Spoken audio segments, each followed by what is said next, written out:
1843, a cabinetmaker in the Faubourg Saint-Antoine district of Paris spent 3 weeks carving this. Not a cathedral, not a palace, a wardrobe, a single armoire intended for the bedroom of a bourgeois family in the 7th arrondissement. And today, nearly 2 centuries later, this same piece is doing something its maker never imagined. It is dividing a room.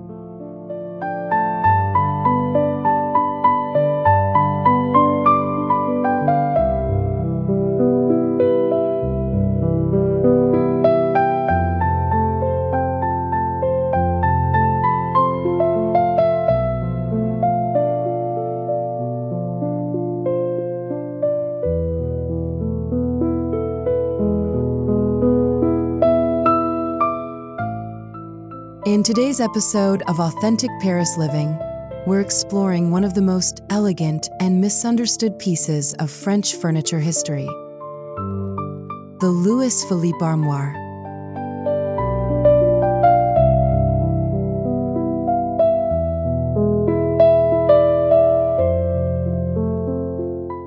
And the remarkable secret it holds for anyone living or dreaming of living in a small Parisian space.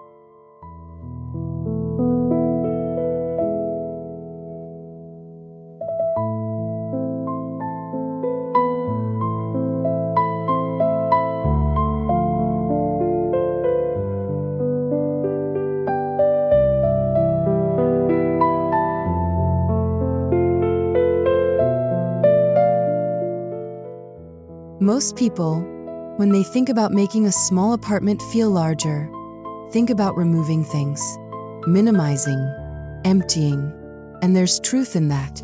But the French tradition teaches something different and far more interesting. Sometimes, the right single piece of furniture doesn't make a room feel smaller. It makes it feel complete. This armoire is exactly that piece.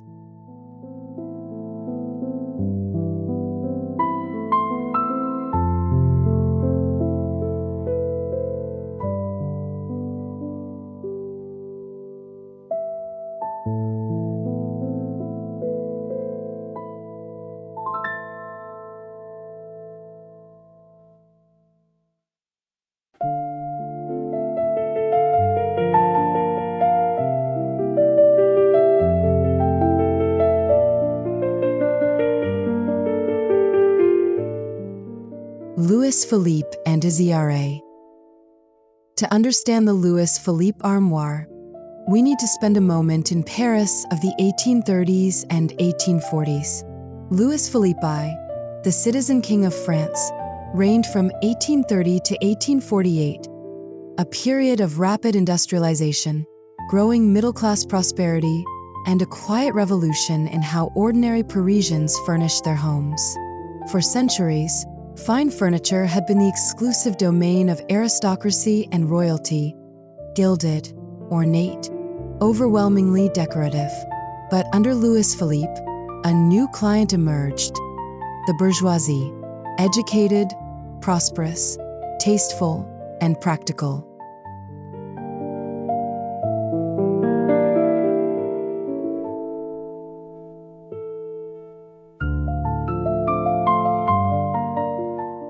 The philosophy of Louis Philippe style. The furniture that bears his name reflects this new client perfectly. Louis Philippe style is the great moderator of French furniture history. It takes the grandeur of earlier periods, the Empire, the Restoration, and strips away the excess.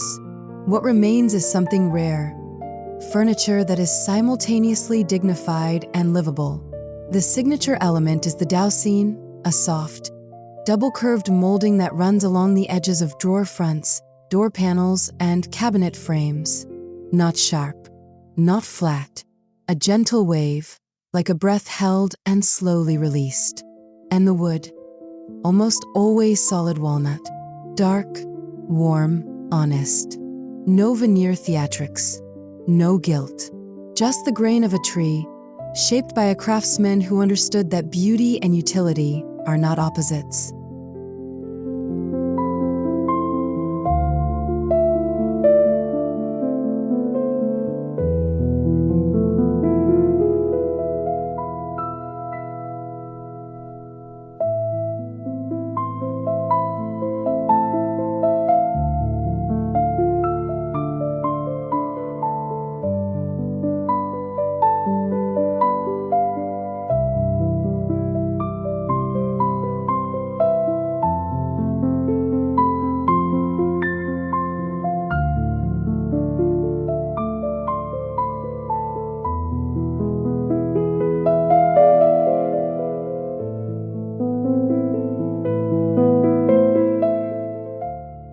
want you to feel something through the screen.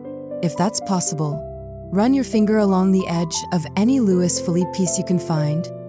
A drawer front, a door panel, and you'll feel this curve. The downsizing. It's not decorative in the way a carved flower is decorative. It's structural elegance. The kind that makes you trust the piece immediately, without knowing why.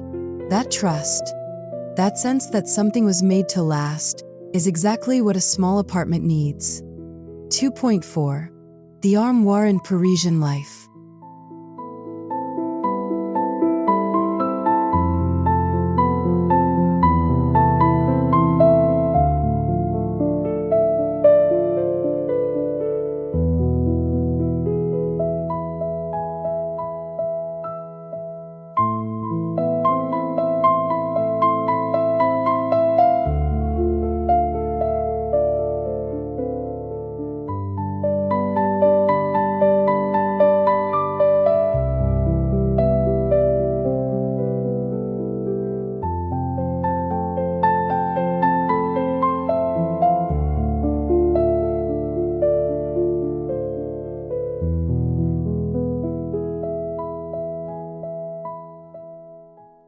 In 19th century Paris, the armoire was not optional furniture.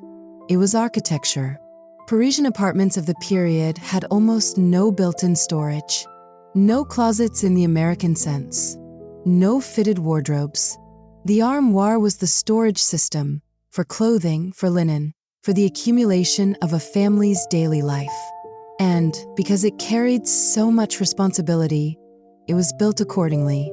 A typical Louis Philippe armoire stands between 2.1 and 2.4 meters tall. Its doors are solid, its hinges heavy, its interior fitted with hanging rails, shelves, and sometimes a small internal mirror. It was designed to be the most important piece of furniture in a room. Not the most decorative, the most essential. And that distinction matters enormously when we talk about small spaces.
The zoning secret.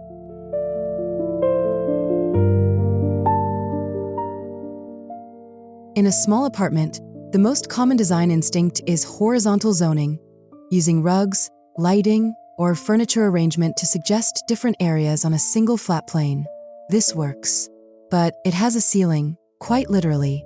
It never engages the most valuable dimension a Haussmann apartment possesses, its height. Vertical zoning is different. It uses furniture that reaches toward the ceiling to create what architects call implied walls, divisions of space that don't require construction, don't reduce natural light, and don't make a room feel smaller. When done correctly, they make it feel deliberately designed.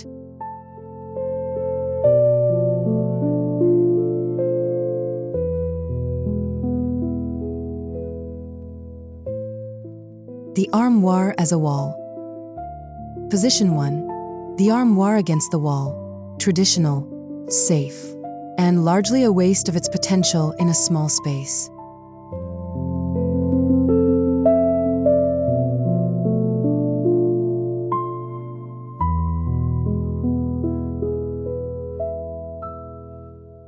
Position 2.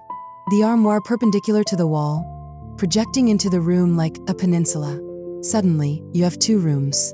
A sleeping nook behind it, a living space in front.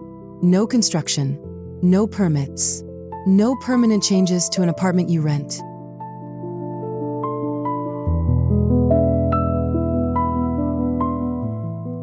Position 3. The armoire angled slightly from the wall. The most unexpected placement and the most dynamic. It creates an entry sequence, a moment of transition as you move from one zone to the other. Very Parisian, very deliberate.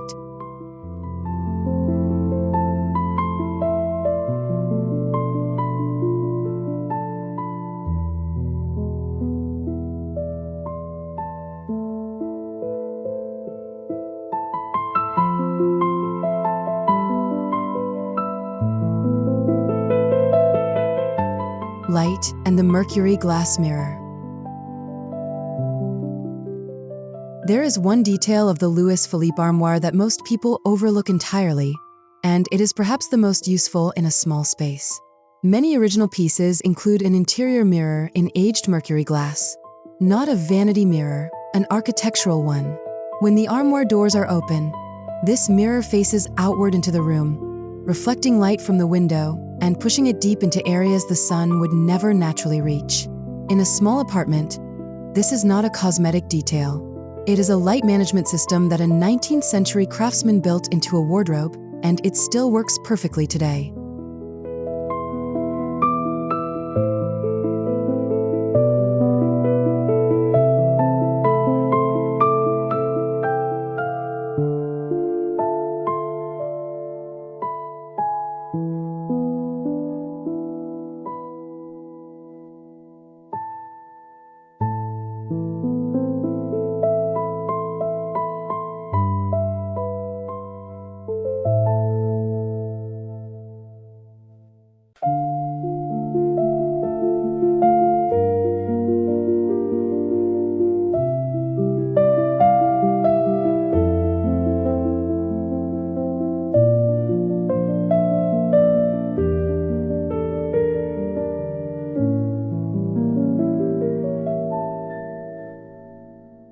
The secret storage effect.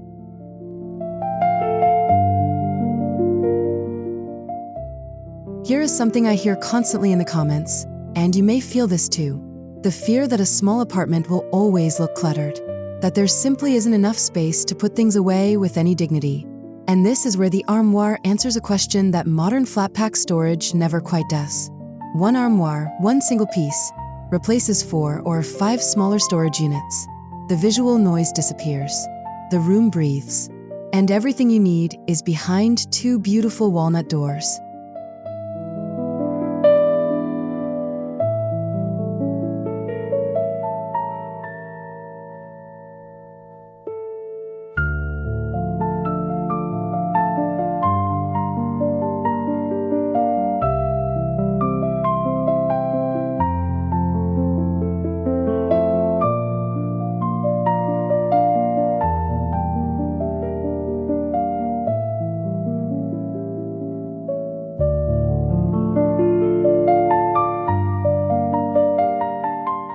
Finding your armoire.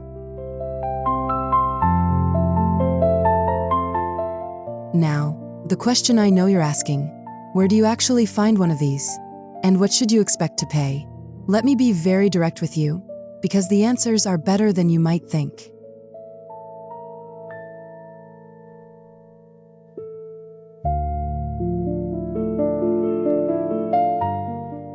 Four sources for Louis Philippe armoires.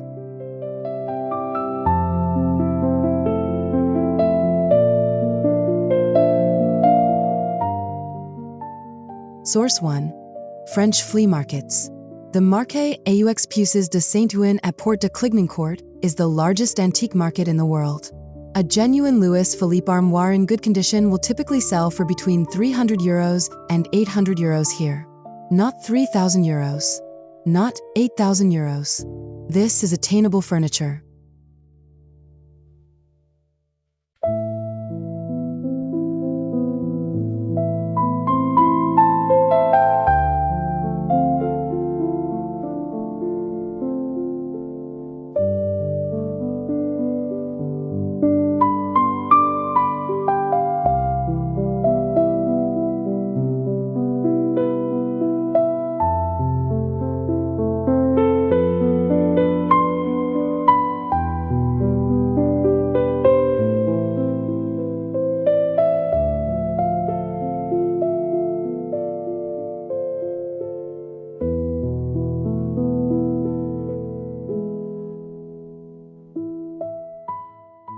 Source 2.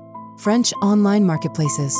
Le Bon Coin, the French equivalent of Craigslist, lists Louis Philippe armoires regularly, often from families clearing estates. Prices frequently start below €200. The challenge is transport, but many sellers arrange delivery within France.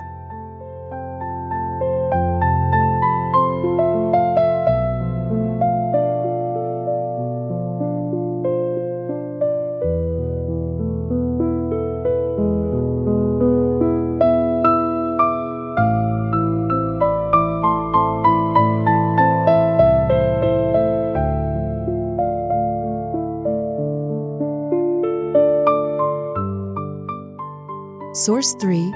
eBay and 1stDibs for international buyers. If you're in the US, UK, or Germany, search specifically for Louis Philippe Armoire Walnut or Armoire Française 19e siècle. Shipping from France to the US runs between $400 and $800 for a piece this size, but the total cost still competes favorably with a quality new wardrobe.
Source 4. Local estate sales and auction houses. Louis Philippe furniture was produced in enormous quantities and exported throughout Europe and North America. Pieces appear regularly at estate auctions in cities like New York, London, Chicago, and Hamburg, often without the French antique premium attached to them.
What to look for.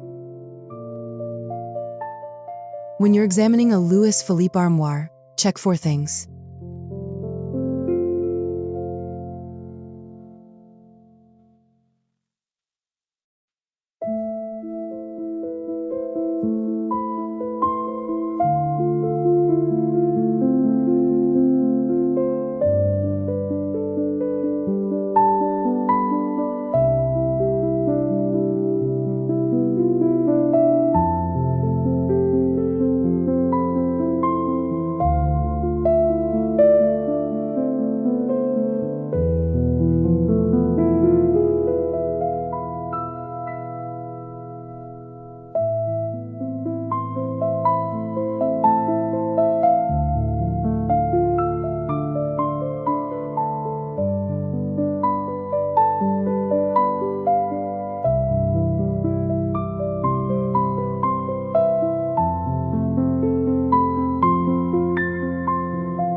The downsizing. Run your finger along the edges of the door panels.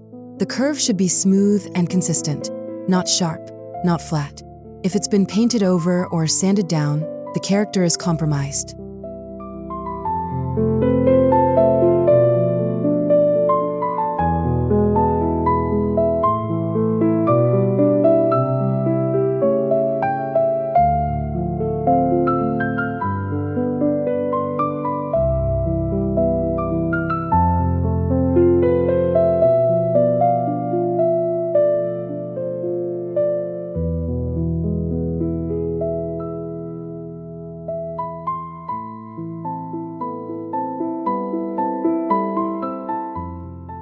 Two, the wood.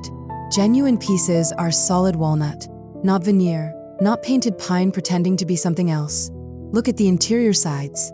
The grain should continue from front to back, consistent and honest.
Three, the hardware.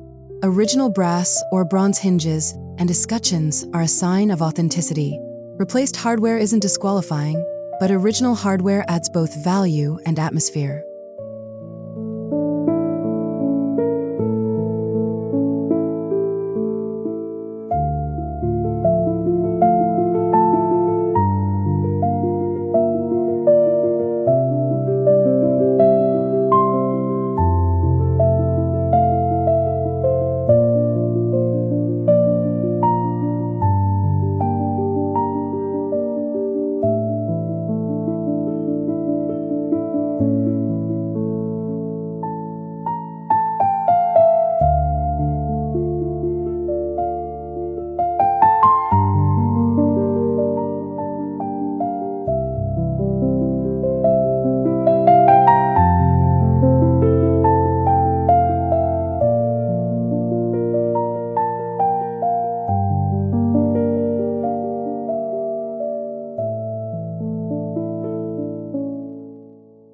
Four, the feet. Louis Philippe pieces typically stand on short, solid turned feet. If the feet have been replaced with something modern or are missing entirely, factor in the cost of restoration.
And one thing I want to say clearly, perfection is not the goal.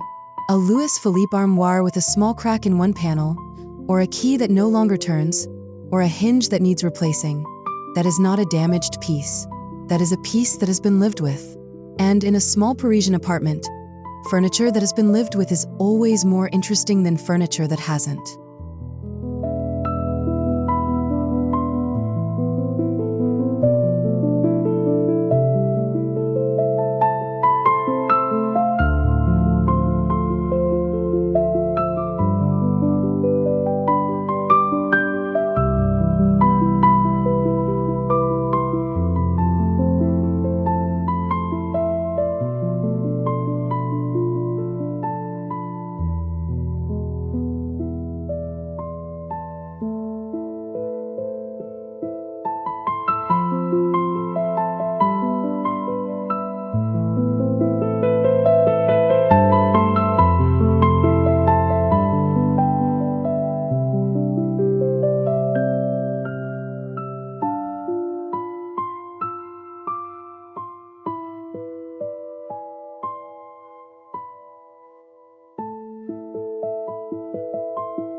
In your home, wherever you are.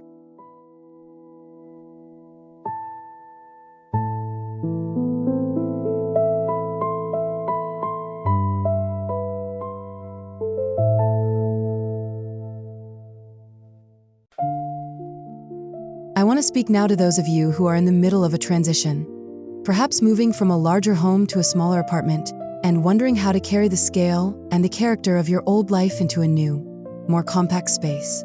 Because I think the Louis Philippe Armoire has something specific to say to you.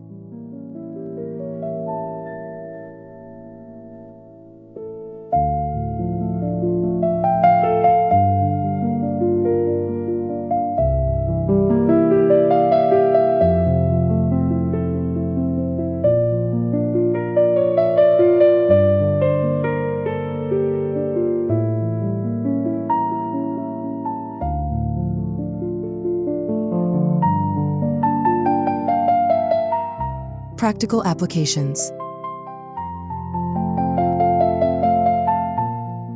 The entryway anchor. In a small apartment with no true entrance hall, an armoire placed near the front door creates one. It gives the entry a sense of arrival, a moment of transition between the outside world and your private space. Very few pieces of furniture can do this as naturally.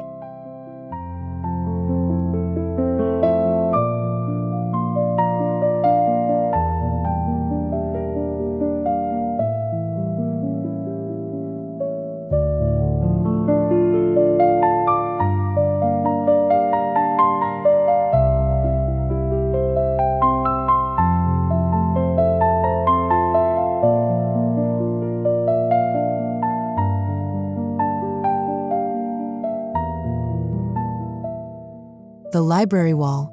Remove the hanging rails and fit the interior with adjustable shelves. An armoire becomes a closed bookcase, hiding the visual complexity of a full library behind two beautiful doors.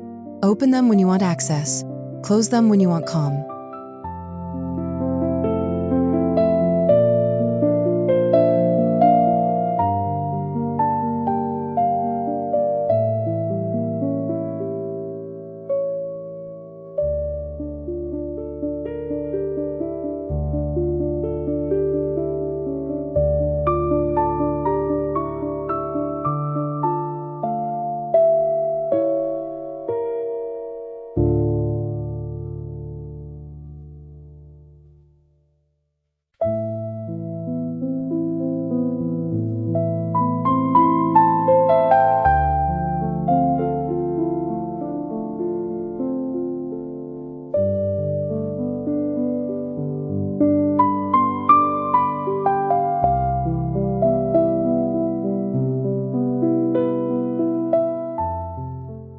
IKEA cabinet.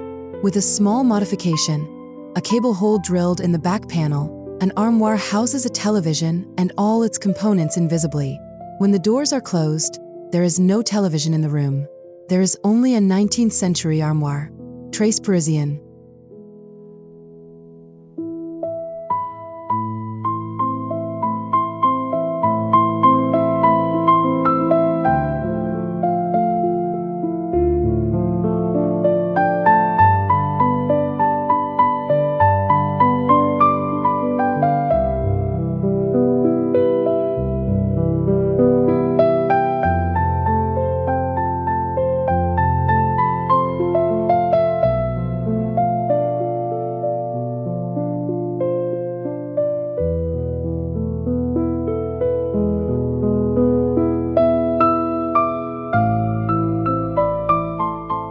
The home office, a shallow armoire, or one modified with a fold-down desk surface, becomes a complete home office that disappears entirely when the workday ends. This is not a new idea. The French called it an armoire bureau, and it was common in the 19th century for exactly this reason.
There is one thing I want you to remember when you're thinking about scale.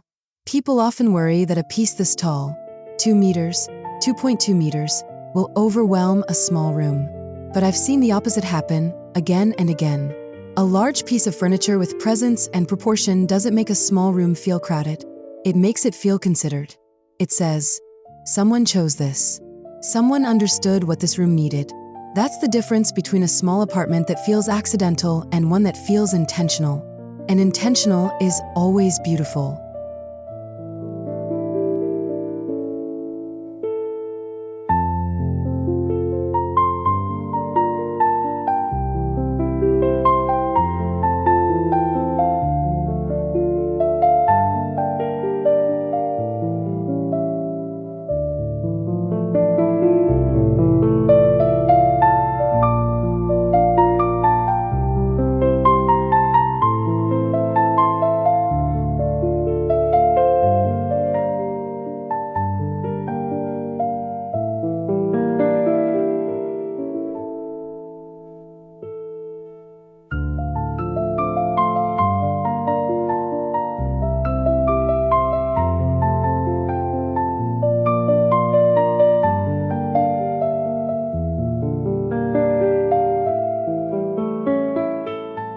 Somewhere in the Faubourg Saint-Antoine, in the winter of 1843, a cabinetmaker finished this armoire and delivered it to a family on the Rue de Grenelle. He did not know it would travel, did not know it would outlive the family, the building, perhaps the street itself. He only knew that walnut, shaped with patience and carved with care, would endure. That the downsizing, that soft, double curve he had cut 1,000 times, would still feel right to someone's hand in a century he could not imagine. I elevate raison. He was right.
Before I leave you today, I want to ask, do you have a piece of furniture in your home that has been with you for a long time?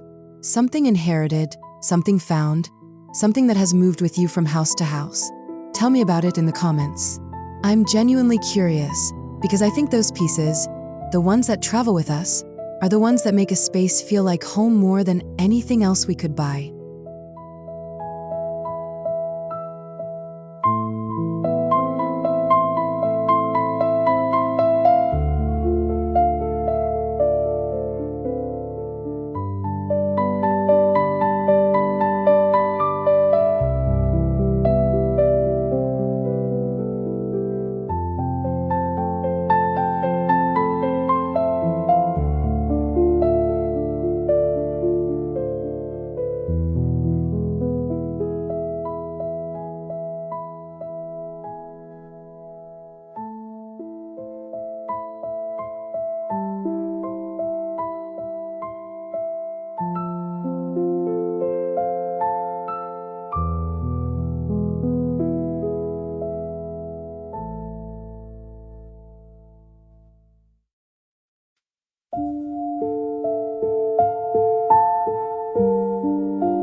Next week, we're going somewhere I've been wanting to take you for a long time, to the greatest flea market in the world, the Marché aux Puces de Saint-Ouen, to show you exactly how to find pieces like this one for yourself. Stay close. Merci beaucoup. Au revoir de Paris.